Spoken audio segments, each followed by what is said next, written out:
দেখো, এই ফ্রি ফায়ারটা সামান্য একটা গেম হলেও এটা যে অনেক মানুষের জীবন পরিবর্তন করে দিয়েছে, আবার অনেক মানুষের জীবন যে ধ্বংস করে দিয়েছে, এটা আমাদের সকলেরই জানা। তবে সামান্য এই গেমটা যে গোটা একটা পরিবারকে আবার নতুন করে জীবন দান করবে, এটা আসলে সকলের অজানা ছিল। হ্যাঁ বন্ধুরা, আজকের গল্পটি এমনই একটা পরিবারকে নিয়ে যারা এই ফ্রি ফায়ার গেমটাকে একেবারেই সহ্য করতে পারতো না, বরং তাদের সন্তান যখন এই গেমটা খেলতো তারা আরো উল্টো বকাবকি করতো।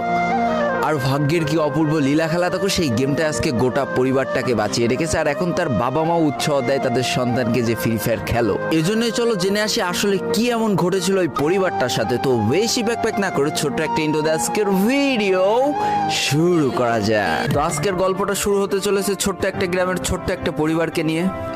বাবা মা এবং তাদের দুই সন্তান অর্থাৎ দুই ভাই, ছোট্ট একটা পরিবার, খুব সুন্দরভাবে তাদের জীবনযাত্রা চলে যাচ্ছিল। বড় ভাই একটা কোম্পানিতে লেবারের চাকরি করে, বাবা কৃষি কাজ করে, আর তাদের ছোট সন্তান অর্থাৎ ছোট ছেলে কিন্তু ক্লাস 8-এ পড়াশোনা করে। দারিদ্রতার বেড়াজালে আটকে পড়া পরিবারকে সাপোর্ট দেওয়ার জন্য তাদের বড় ভাইকে খুব অল্প বয়সে কাজে চলে যেতে হয়েছে। এই জন্য বড় ভাইয়ের পড়াশোনাটা ঠিকমতো হয়ে ওঠেনি। তবে বাবা মার একটাই স্বপ্ন ছিল যে তাদের ছোট সন্তান অর্থাৎ ছোট ছেলে যাতে উচ্চশিক্ষায় শিক্ষিত হয়। এই জন্য বাবা কৃষিকাজ করলেও সারাদিন মাঠে তুমুল কষ্ট করে এসে বাসায় যখন এসে দেখতো তাদের ছোট সন্তান পড়াশোনা করতেছে, সমস্ত কষ্ট এক চান্সে দূর হয়ে যেত। আর তাদের ছোট সন্তান পরিবারের অভাব দেখতে দেখতে বড় হচ্ছে, তো তাই সে একটা সময় ঠিক করেই ফেলে যে তাকে অনেক বড় হতে হবে, লেখাপড়া করে অনেক বড় মানুষের মতো মানুষ হতে হবে। আর ঠিক এমনটাই হতে থাকে। তাদের ছোট ছেলে খুব ভালো রেজাল্টও করতে থাকে, প্রত্যেক ক্লাসে টপ হতেও থাকে। তবে তার একটা বদ অভ্যাস ছিল, সেটা হচ্ছে ফ্রি ফায়ার গেম খেলা। করোনা চলার সময় যখন তার স্কুল বন্ধ হয়ে যায়, তখন তার বাবা এবং বড় ভাইয়ের জমানো কিছু টাকা দিয়ে তাকে একটা ফোন কিনে দেওয়া হয় অনলাইনে ক্লাস করার জন্য। তার ফোনটা ছিল 3 GB র্যামের একটা ফোন। তবে এইখান থেকেই তার ফ্রি ফায়ার গেমের সাথে পরিচয় হওয়া। সারাদিন পড়াশোনার ফাঁকে সময় পেলেই সে ফ্রি ফায়ার গেম নিয়ে বসে পড়তো। আগে যেমন বাইরে খেলাধুলা করতো, এখন সে আর বাইরে খেলাধুলা করে না, ঘরে বসে সারাদিন ফোন টিপে আর ফোনে গেম খেলে।